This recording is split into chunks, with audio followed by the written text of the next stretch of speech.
Week individuals. मैं आजकल की जनरेशन को कहती हूँ सॉफ्टन जनरेशन, बहुत ही फ्रिजाइल, बहुत ही नाजुक। और मैं क्यों ऐसा कहती हूँ? Because they don't like to be challenged, they don't like to face any challenging situation in their lives and they can't handle anything wrong going on in their lives. बल्कि इनके कोई फेस पे भी आके अगर इनको क्रिटिसिज्म करेगा, वो इनकी बुराइयां करेगा जो इनमें है भी नहीं, और कहेगा कि तुम ये नहीं कर सकते, तुम्हारे में ये कैपेबिलिटी नहीं है, वो कैपेबिलिटी नहीं है, तुम ये प्रूव नहीं कर सकते, तो ये वाकई प्रूव नहीं करेंगे, ये वाकई ही नहीं करेंगे। और इसका रीजन क्या देंगे? They will give up. And और रीजन इसका क्या देंगे कि this is just a useless talk and we don't waste our time to take challenges of such people and to prove them wrong. हम क्यों उनको रॉन्ग प्रूव करें? So they will simply they defend the criticism.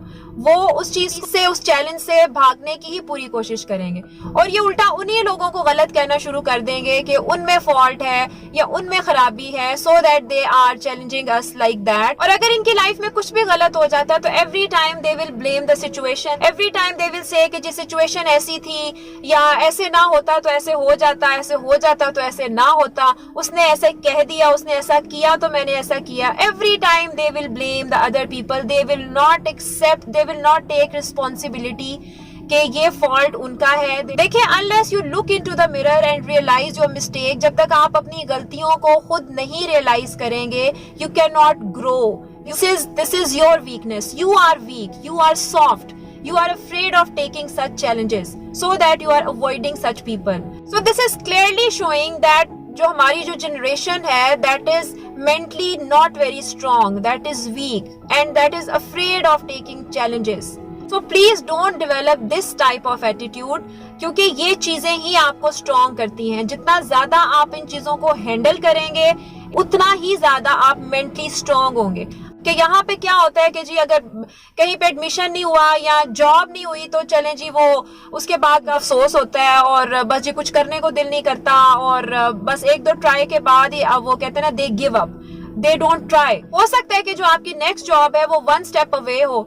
यहाँ पे तो relationship breakup होता है तो 1 साल तक उसका सोग मनाया जाता है और कोई और काम नहीं किया जाता, और इसको जस्टिफाई किया जाता है कि जी मेरे साथ तो ये ट्रेजेडी हुई है, इस वजह से मैं तो I am unable to do anything. Don't be afraid of pain, sorrows and trouble. देखिए, अगर आपको कोई भी बंदा जो है इस तरह से कोई ट्रबल देता है या कोई सॉरो देता है, कोई टेंशन देता है, तो अगर आप उसी में बैठे रहेंगे तो it means that person has won, वो बंदा जीत गया है जिसने आपको ये ट्रबल दी है। तो please just forget it and move on. आप मूव ऑन करेंगे तो दोबारा से आपकी एनर्जी जो है वो रिवाइव होगी। अदरवाइज आप अगर उसी सिचुएशन में बैठे रहेंगे तो आप बैठे रहे, इससे किसी को तो कोई फर्क नहीं पड़ता, लेकिन आप अपने आप को डैमेज करते रहेंगे। तो never be afraid of these sorrows and troubles, take them as challenges and move on. अच्छा, इसके लिए ना मैं कुछ पेरेंट्स को भी ब्लेम करना चाहूंगी।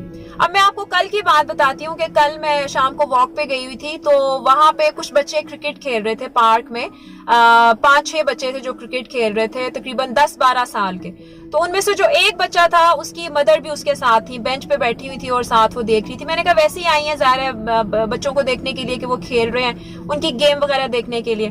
तो अब मैं वहां वॉक कर रही थी और मैंने देखा कि वो मदर जो है वो सिर्फ क्रिकेट देख नहीं रही थी, बल्कि उसमें बकायदा वो इंटरफेयर कर रही थी। और किस तरह से इंटरफेयर कर रही थी कि जब भी उनका बच्चा आउट होने लगता था या आउट हो जाता था, तो वो आके तो बाकी जो उसके फ्रेंड्स हैं उनके सामने आके वो जी उन्होंने कोई ना कोई ऐसी लॉजिक देनी होती थी कि ये बताना होता था कि नहीं जी आउट नहीं हुआ हुआ, और कोई ना कोई आके तो वो लॉजिक दे के तो बच्चे को दोबारा से वो खड़ा कर देती थी। मुझे ये बात बड़ी अजीब सी लगी, स्ट्रेंज। अब बाकी बच्चे तो अकेले थे, लेकिन उसकी जो थी वो मदर भी उसके साथ थी।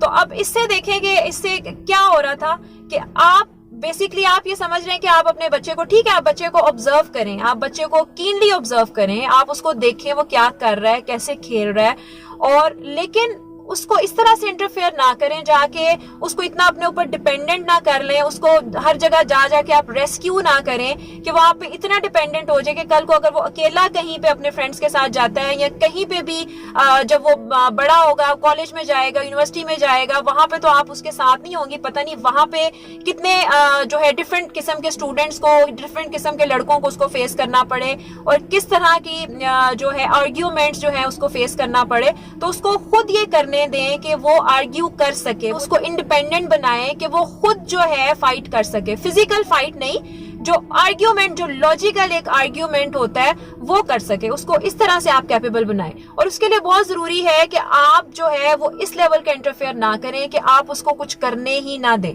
तो जब आप इतना बच्चे को पैम्पर्ड कर देंगे, इतना ज्यादा हर चीज में आप इंटरफेयर करेंगे, अब इवन स्कूल्स में मैंने देखा है कि कुछ बच्चे होते हैं कि वो उनको कोई छोटी सी भी बात कह देता है तो वो घर जाके जो है अपने पेरेंट्स को बताते हैं बहुत ज्यादा उसको एग्जैजरेट करके, और दे आर और जब उनसे पूछा जाता है कि अच्छा आपको ये बात कही तो आपने क्या कहा उनसे, तो यानी कि अगर किसी बच्चे ने आपसे ये बात की है तो आपने जो है उसके साथ आर्ग्यू किया, या आपने उसको कन्विंस किया, या आपने उसको कहा कि नहीं ऐसा नहीं वैसा है, तो वो कहेगा कि नहीं मैंने तो कोई बात नहीं की, क्योंकि उसको तो आपने सिखाया ही नहीं, आपने तो उसको सिखाया है कि बस हम जाके आपकी फाइट करेंगे या हम जाके आपका मसला हल करेंगे। तो इस तरह तो वो देखें कभी भी वो चैलेंजिंग सिचुएशंस को वो फेस नहीं कर पाएगा और वो अकेले फाइट नहीं कर पाएगा। और स्पेशली जो लॉजिकल फाइट होती है उसके लिए बहुत जरूरी है कि आप इस तरह के सिचुएशंस में बच्चे को रहने दें और उसको अकेले फाइट करने दें,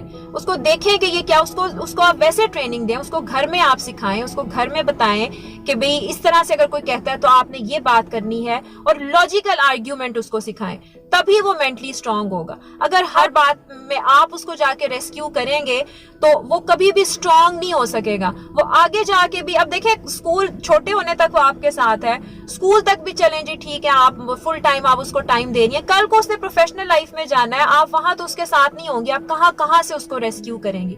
तो बच्चों की भी थोड़ी सी हमें टफ ट्रेनिंग करने की जरूरत है, क्योंकि मुझे लगता है कि हम अपने बच्चों को बहुत ज्यादा ही पैम्पर्ड, बहुत ही मम्मी डैडी बनाते जा रहे हैं। तो अब देखिए कि उस मदर का जो था, जो कि वो गेम में मुसलसल इंटरफेयर कर रही थी, उससे दो नुकसान हुए। एक तो देखें बच्चे को तो चले वीक किया ही कि he was unable to argue himself, वो खुद से कन्विंस नहीं कर पा रहा था और उसकी जो है माँ मुसलसल वो इंटरफेयर कर रही थी। और दूसरा उसके फ्रेंड्स के सामने भी देखिए उसका इमेज जो है वो डाउन ही गया होगा ना, उसके फ्रेंड्स इस चीज को अप्रिशिएट तो नहीं करेंगे। तो हर इंसान की अपनी एक सेल्फ रिस्पेक्ट भी होती है और वो भी जाहिर डाउन होती है, एक किस्म की इंसल्ट ही फील होती है कि जी आपको मुसलसल जो है कोई रेस्क्यू करने आ रहा है, because you are unable to rescue yourself या अनएबल टू आर्ग्यू योरसेल्फ, या आप खुद से किसी बात के लिए कन्विंस नहीं कर पा रहे हो, तो इस वजह से जो है कोई दूसरा आके मुसलसल आपको रेस्क्यू कर रहा है। तो ये भी थोड़ा सा हमें इस चीज पे भी सोचने की जरूरत है कि टफ सिचुएशंस को कैसे फेस करना है। We need to train our children, और जो हमारी जनरेशन है they should think on it कि please don't be afraid of the challenges. जितनी ज्यादा चैलेंजेस और हार्डशिप्स आप फेस करेंगे उतना ज्यादा आप पॉलिश होंगे, उतना ज्यादा आप मेंटली स्ट्रांग होंगे। अगर आप चैलेंजिंग सिचुएशंस को इसी तरह से अवॉइड करते रहेंगे तो आप मेंटली स्ट्रांग नहीं हो सकते, और फिर इसका ये नुकसान होगा कि आगे जाके अगर कोई छोटी सी भी कोई चैलेंजिंग सिचुएशन आ जाती है, कोई भी डिफिकल्टी आ जाती है, तो आप कोलैप्स कर जाओगे, because you are not train to face the challenges. So please start it now if you want to be mentally strong. Take responsibility where you are now. This is you, no one else. The problem is you, no one else. But the good thing is this, that the solution is also you. So stop blaming the other people. Start taking challenges to make yourself mentally strong. Hope you like the video. So press the like button and don't forget to subscribe to my channel. Thank you. Allah Hafiz.